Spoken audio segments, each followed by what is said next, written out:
അസ്സലാമു അലൈക്കും വറഹ്മത്തുള്ളാഹി. സഹോദരങ്ങളെ, ഇപ്പോൾ നടന്നുകൊണ്ടിരിക്കുന്ന സാമൂഹ്യ മാധ്യമങ്ങളിലൂടെയും ഒക്കെയായി ചർച്ച ചെയ്തുകൊണ്ടിരിക്കുന്ന വിഷയത്തിന്റെ നിജസ്ഥിതി അറിയാതെ പല ആൾക്കാരും പല വിധത്തിൽ പ്രതികരിക്കുന്നു, പലതും ചോദിക്കുന്നു.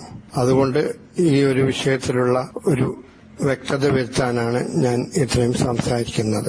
എന്റെ മകൻ തൗഫീഖ് അറബി ഭാഷ പരിജ്ഞാനം നേടി എന്ന് വേണമെങ്കിൽ പറയാം.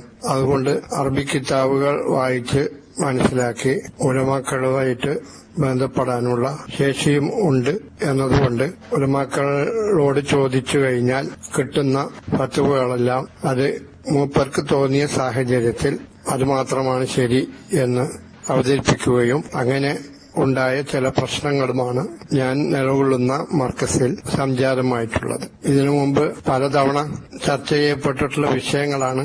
എങ്കിലും ഞാൻ അതിന്റെ ചുരുക്കം മാത്രം സംസാരിക്കുകയാണ്. അബ്ദുറൌഫ് നദ്വി കൂട്ടരും ഒരു ഭാഗത്ത്, മുഹ്സിൻ നിയാഫ്, സാജിദ്, തൗഫീഖ് തുടങ്ങിയവരുടെ ഒരു വിഭാഗം മറ്റൊരു ഭാഗത്തുമായി രണ്ട് കൂട്ടരായി പിരിഞ്ഞിരിക്കുന്ന ഒരു സന്ദർഭത്തിൽ എനിക്ക് മനസ്സിലായത് നദ്വിയും കൂട്ടരുടെ കയ്യിലാണ് യഥാർത്ഥത്തിൽ ഹക്കുള്ളത് എന്നാണ്. അതുകൊണ്ട് തന്നെ ഹക്ക് പറയുമ്പോൾ ഹക്കിന്റെ ഭാഗത്താണ് യഥാർത്ഥത്തിൽ പ്രമാണങ്ങൾ ഉദ്ധരിച്ച് സംസാരിക്കാൻ കഴിയുക. അങ്ങനെ ഹക്ക് ഉദ്ധരിച്ച് സംസാരിക്കുമ്പോൾ എതിരാളികൾക്ക് പലപ്പോഴും പ്രമാണങ്ങളെടുത്ത് ഖണ്ഡിക്കാൻ കഴിവില്ലാത്തൊരവസ്ഥ ഉണ്ടാവും. അപ്പോൾ പിന്നെ സ്വാഭാവികമായും എന്തൊക്കെയാണോ കിട്ടുന്നത് ആ കിട്ടുന്നതെല്ലാം എടുത്ത് പ്രയോഗിച്ച് അത് ഞങ്ങളുടെ ഭാഗം ആണ് ശരി എന്ന് ആക്കി തീർക്കാൻ പലരും പരിശ്രമിക്കും. ആ കാഴ്ചയാണ് നമ്മൾ കണ്ടുകൊണ്ടിരിക്കുന്നത്. സ്വാഭാവികമായും ഹക്ക് എന്താണെന്ന് മനസ്സിലാക്കാനുള്ള ഒന്ന് രണ്ട് ഉദാഹരണങ്ങൾ ഞാൻ പറയാം. അള്ളാഹു അല്ലാത്തവരോട് പ്രാർത്ഥിക്കുന്ന ആളുകൾ അവരെ പരിശുദ്ധ ഖുർആനും സുന്നത്തും പഠിപ്പിക്കുന്നത് മുശ്രിക്കുകളായിട്ടാണ്. അതുകൊണ്ട് തന്നെ അവർ കാഫറുകളുമാണ്. ഈ കാഫറുകളെ പൊതുമുസ്ലിമാക്കുന്ന നിലപാടാണ് ഈ കൂട്ടരിൽ നിന്ന് മാസപ്പിറവി വിഷയത്തിലൊക്കെ ഉണ്ടായിട്ടുള്ളത്. മാസപ്പിറവി വിഷയമൊന്നും അടിസ്ഥാനപരമായ വിഷയമേ അല്ല. അതിനെ പൊക്കിപ്പിടിച്ചു കൊണ്ടുവന്ന് ഭിന്നിപ്പിന്റെ ഒരു മാർഗമാക്കി തീർക്കുന്ന കാഴ്ചയാണ് നാം കണ്ടത്.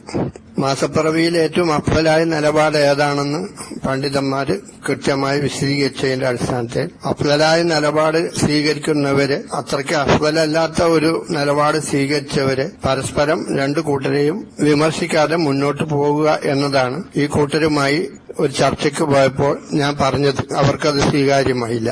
പിന്നെ അവർ പറഞ്ഞ കാര്യം എന്താണെന്ന് പറഞ്ഞാൽ ആ ഗ്രൂപ്പിൽ തന്നെ, ചർച്ചാ ഗ്രൂപ്പിൽ തന്നെ പിന്നെ ഉണ്ടായ ഒരു കാര്യം എന്ന് പറഞ്ഞാൽ കാര്യങ്ങൾ വേണ്ട വിധത്തിലല്ലാതെ ഒരുപാട് ചർച്ചകളുമായി പോയി കഴിഞ്ഞാൽ റോങ് ഫത്വ കിട്ടും എന്നാണ് പറഞ്ഞത്. ഇതിൽ നിന്ന് ഒരു കാര്യം നമ്മൾ കൃത്യമായി മനസ്സിലാക്കേണ്ടത്, എന്താണോ നമുക്ക് നമ്മുടെ വാദം എന്താണോ അതിനനുകൂലമായിട്ടുള്ള വരുന്ന ഫത്വകൾ മാത്രമാണ് ശരിയായ ഫത്വ. നമ്മുടെ വാദത്തിന് എതിരായി വരുന്നതൊക്കെ റോങ് ഫത്വയായിട്ട് വിധി എഴുതുന്ന ഒരു വ്യാജ സൽഫിയത്തിന്റെ കൂട്ടരാണ് സാജിദും കൂട്ടര് എന്ന് ഈ വർത്തനത്തിലൂടെ എനിക്ക് മനസ്സിലായി. ഞാനിത് പറയാൻ ആരുമല്ല, പക്ഷെ ഇവിടെ പല കൂട്ടരും നിന്നുകൊണ്ട് ഒന്നും മനസ്സിലാകാത്ത ഒരു ആൾക്കാർക്ക് കാര്യങ്ങൾ മനസ്സിലാക്കി കൊടുക്കുവാൻ വേണ്ടി മാത്രമാണ് ഞാനിത് സംസാരിക്കുന്നത്. അതായത് ഇസ്ലാമിന്റെ അടിസ്ഥാന പ്രമാണങ്ങളിൽ ഊന്നി നിന്നുകൊണ്ടുള്ള നിലപാട് സ്വീകരിക്കുന്ന ഒരു നയമാണ് നമ്മുടേത്. നദ്വിയും കൂട്ടരും എടുത്തിട്ടുള്ള നയം അതാണ്. ആ നയത്തിനെതിരായി ഈ സാഹചര്യത്തിൽ എന്താണോ ഇളവ് കിട്ടുന്നത് ആ ഇളവ് കിട്ടുന്നതിനനുസരിച്ച് ഫത്വകൾ എത്ര വേണമെങ്കിലും പണ്ഡിതന്മാരോട് ചോദിക്കുന്നതിനനുസരിച്ച് ഫത്വകൾ വാങ്ങി വരാൻ കഴിയും. അത്തരത്തിലുള്ള ഫത്വകൾ കൊണ്ടുവരികയും അവ പ്രമാണബദ്ധമാണോ, പ്രമാണങ്ങളുടെ പിൻബലമുള്ള നിലപാടാണോ എന്നൊന്നും നോക്കാതെ അവർക്ക് അനുകൂലമായി കിട്ടുന്ന ഫത്വകളെല്ലാം സ്വീകരിച്ചുകൊണ്ട് ഒരു വ്യാജ സൽഫിയത്ത് പ്രചരിപ്പിക്കുന്ന കാഴ്ചയാണ് കുറെ കാലങ്ങളായി കണ്ടുകൊണ്ടിരിക്കുന്നത്. അപ്പൊ ഇതിന് പ്രമാണങ്ങൾ എവിടെ എന്ന് ചോദിച്ചാൽ അവർക്ക് മറുപടി പറയാനില്ല. ഇതേപോലെ തന്നെയാണ് മാസപ്പിറവി വിഷയത്തിലും സംഭവിച്ചിരിക്കുന്നത്. കാഫറുകളെ പൊതുമുസ്ലിമാക്കി തീർക്കുന്ന വിഷയത്തിലും സംഭവിച്ചിരിക്കുന്നത്. അതിനുള്ള പ്രമാണങ്ങൾ ചോദിച്ചാൽ അവർക്ക് കൊണ്ടുവരാൻ കഴിയില്ല. പക്ഷെ അവരതിനു വേണ്ടി ഏതെങ്കിലുമൊക്കെ ഫത്വകൾ കുത്തിപ്പോക്കി കൊണ്ടുവരും. ഈ ഫത്വയുണ്ട് ആ ഫത്വയുണ്ട് എന്ന് പറഞ്ഞുകൊണ്ട് അവർക്ക് അനുകൂലമായ, അതായത് സാജിദ് അനുകൂലികൾക്ക് അനുകൂലമായി കിട്ടുന്ന ഫത്വകൾ എന്താണോ ആ ഫത്വയാണ് കാര്യം, അത് മാത്രമാണ് യാഥാർത്ഥ്യം എന്ന് പറഞ്ഞുകൊണ്ട് പുതിയൊരു സൽഫിയത്തിന് ഉണ്ടാക്കുകയും അതിന്റെ വക്താക്കളായി ആൾക്കാരെ കൂട്ടുപിടിക്കുകയും ചെയ്യും. ഇതിൽ മനസ്സിലാക്കാനുള്ള ഒരു പ്രത്യേക കാര്യമുണ്ട്.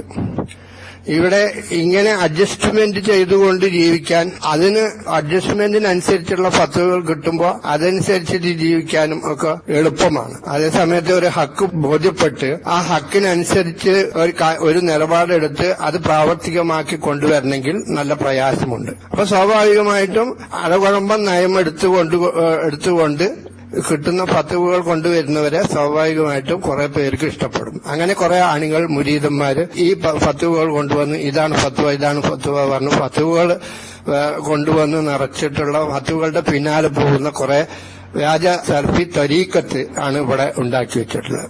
അപ്പൊ അത്തരത്തിലുള്ള അണികളെ ഈ പറയുന്ന ഫത്വകളെല്ലാം പറഞ്ഞുകൊണ്ട് ഇതാ ഫത്വ എന്ന് പറഞ്ഞുകൊണ്ട് കൃത്യമായ പ്രമാണബദ്ധമായ നിലപാടെടുക്കുന്ന ആൾക്കാരെ പിന്തിരിപ്പിച്ചു കൊണ്ടുപോകുന്ന ഒരവസ്ഥയും നമ്മുടെ മർക്കസിൽ നടമാടി. അതിനു പിന്നിൽ ഈ പറയുന്ന വ്യാജ സൽഫിയത്തിന്റെ ആൾക്കാരുണ്ടായിരുന്നു. ഇവിടെ അങ്ങനെ അഡ്ജസ്റ്റ്മെന്റ് നടക്കുന്ന കുറെ ആൾക്കാര് ഇവരുടെ ഫത്വകൾ കൊണ്ടുവരുമ്പോ ഇതാണ് യാഥാർത്ഥ്യം എന്ന് പറഞ്ഞ് അന്ധമായി അവരെ പിന്തുടരുന്ന അവരുടെ ഫോളോവേഴ്സ് ആയിട്ടുള്ള കുറെ മുരീദുകൾ ഉണ്ടാകും. അവരെയൊക്കെ ഈ പറയുന്ന പ്രമാണബദ്ധമായ നിലപാടിൽ നിന്ന് അകറ്റിക്കൊണ്ടുപോകുന്ന കാഴ്ചയാണ് പിന്നീട് നാം കാണുന്നത്.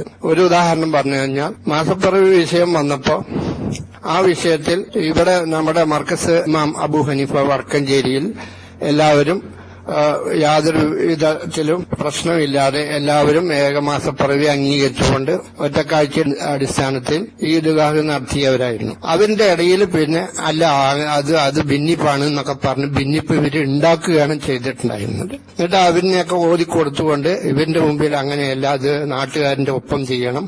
അതായത് നാട്ടുകാരെന്ന് ഇവർ ഉദ്ദേശിക്കുന്നത് ഇവിടെയുള്ള ഖുറാഫികളായിട്ടുള്ള ആൾക്കാരുടെ കാളിമാര്, കുബൂരികളായിട്ടുള്ള ആൾക്കാരുടെ കാളിമാര് മാത്രമാണ് കേരളത്തിൽ പ്രഖ്യാപിക്കാൻ അധികാരമുള്ളവർ.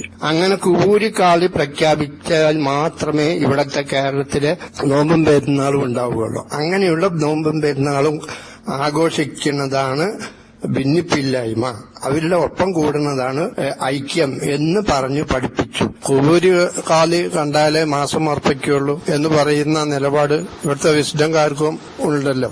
അത് തന്നെയാണല്ലോ നിങ്ങളുടെ നിലപാട്. കുബൂരി കാളിമാരുമായിട്ടുള്ള നിലപാടെന്താണ്? കുബൂരികളുമായിട്ടുള്ള നിലപാടെന്താണെന്ന് ക്ലാസ് എടുത്തുകൊണ്ടിരിക്കുന്ന കുബൂരികളുടെ വിശ്വാസം എന്താണെന്ന് ദർശെടുത്തുകൊണ്ടിരിക്കുന്ന നിങ്ങൾക്ക് ആ നിലപാടെന്താണെന്ന് അറിയാതെ പോയോ? അവരോട് ഇതാണോ നിങ്ങൾ എടുക്കേണ്ട നിലപാട്? യഥാർത്ഥത്തിൽ ഒരു ലോകത്തെ എവിടെ മാസപ്പിറവി കണ്ടാലും അത് സ്വീകരിച്ചുകൊണ്ട് ലോകത്തെല്ലാവിടെയും സ്വീകരിക്കാനാണ് തെളിവുകളുമുള്ളത്, അതിനാണ് അടിസ്ഥാനവുമുള്ളത്. ഈ അടിസ്ഥാനപരമായ അഫ്ളലായ നിലപാടെടുത്തതിന് തൗഫീഖിനെ പോലെയുള്ള ആൾക്കാര് കണ്ട ഉലമാക്കളിനോട് അവന്റെ അഭിപ്രായത്തിൽ ചോദിച്ചപ്പോ അവൻ ചോദിക്കുന്ന ചോദ്യത്തിനനുസരിച്ച് ഒരു മറുപടി കിട്ടി. അത് എല്ലാ ഉലമാക്കളും അത്തരത്തിലുള്ള മറുപടിയാണ് അവന് കൊടുത്തത്. അപ്പൊ അവൻ അത് വന്ന് പിന്നെ നേരെ തട്ടിമുളിച്ചു. ആ കിട്ടിയ അവരുടെ ഫത്വകൾ തട്ടിമുളിച്ചു. ഓരോ ആഘോഷങ്ങൾ വരുമ്പോഴും ഫിത്ന ഉണ്ടാക്കാൻ വേണ്ടി അവൻ ആ കിട്ടിയ അറിവിനനുസരിച്ചിട്ട് അവനത് അടിച്ചുവിട്ടു. അങ്ങനെ ഉണ്ടായിട്ടുള്ള പ്രശ്നങ്ങൾ കഴിഞ്ഞ പെരുന്നാളുകളിലും നോമ്പുകളിലും ഒക്കെ സംഭവിച്ചിട്ടുണ്ടായിരുന്നു. ഈ മർക്കസിൽ ഉള്ള ആൾക്കാരിന് വന്നിട്ടുള്ള ഈത്തിഖാഫിന് വന്നിരുന്ന ആൾക്കാരെ പോലും ഇവിടുന്ന് ഇറക്കി വിടുന്ന അവസ്ഥയിലേക്ക് ഇവന്റെ ഈ ദുർബോധനം, നിങ്ങളൊന്നും വിചാരിക്കരുത്, എനിക്ക് അങ്ങനെയാണ് അത് ഫീൽ ചെയ്തത്, അനുഭവപ്പെട്ട അങ്ങനെയാണ്. ഇവന്റെ ഈ ദുർബോധനം കൊണ്ട് ഇവിടെയുള്ള ആൾക്കാർ ഇറങ്ങിപ്പോയി, കുറെ പേര് ഇറങ്ങിപ്പോയി. എന്നാൽ കുറെ പേര് ഇവിടെ ഇത് ബോധ്യപ്പെട്ട ആൾക്കാർ നമുക്ക് പിന്തുണയായിട്ട് ഇവിടെ പെരുന്നാൾ ആഘോഷിക്കാൻ ഇവിടെ ഉണ്ടായിരുന്നതാണ്. ഇവർക്ക് വേണമെങ്കിൽ പെരുന്നാളിന് പോയി കഴിഞ്ഞാൽ, പെരുന്നാൾ ഇറങ്ങിപ്പോയി കഴിഞ്ഞാൽ പിന്നീട് പെരുന്നാളല്ലാത്ത ദിവസങ്ങളിൽ ഇവിടെ വെള്ളിയാഴ്ചകളിലൊക്കെ മറ്റുള്ള ആൾക്കാർ പെരുന്നാളിന് കൂടാൻ പറ്റാത്ത പ്രയാസമുള്ളവർക്ക് പെരുന്നാളിന് വേറെ പള്ളികളിൽ കൂടിയിട്ട് ബാക്കിയുള്ള ദിവസങ്ങളിൽ വരാമായിരുന്നു. പക്ഷെ ഇങ്ങനെയുള്ള പെരുന്നാൾ കൊള്ളുന്നവിടെയുള്ള ആൾക്കാരിന്റെ പള്ളിയിൽ കയറിപ്പോകാൻ പാടില്ല, അവിടെ നിന്നുള്ള ഇൽമ എടുക്കാൻ പാടില്ല എന്നൊക്കെ ഉള്ള ദുർബോധനത്തിന്റെ അടിസ്ഥാനത്തിൽ കുറെ പേര് ഇവിടെ കയറി വരാതെയാക്കി എന്നതിലും തൗഫീഖിന് പങ്കുണ്ട്.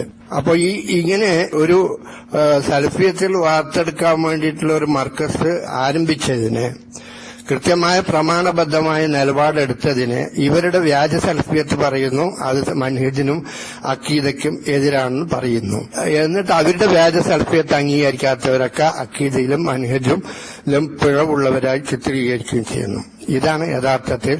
ഇൻഷാ അല്ലാഹ് എന്റെ സംസാരത്തിൽ എന്തെങ്കിലും അപാകതകൾ വരും എന്നുള്ളതുകൊണ്ട് ആണ് ഞാൻ സാധാരണ എഴുതുകയാണ് ചെയ്യുന്നത്. ഇൻഷാ അല്ലാഹ് ഇതിന്റെ പിന്നാലെ ഒരു ലേഖനവും കൂടെ ഞാൻ ഉദ്ദേശിക്കുന്നുണ്ട്. ഇൻഷാ അല്ലാഹ് കാര്യങ്ങൾ ഏകദേശം ഒരു ആമുഖം മാത്രമേ ഞാൻ പറഞ്ഞിട്ടുള്ളൂ. കാര്യങ്ങൾ മനസ്സിലാവാൻ വേണ്ടി പറഞ്ഞതാണ്.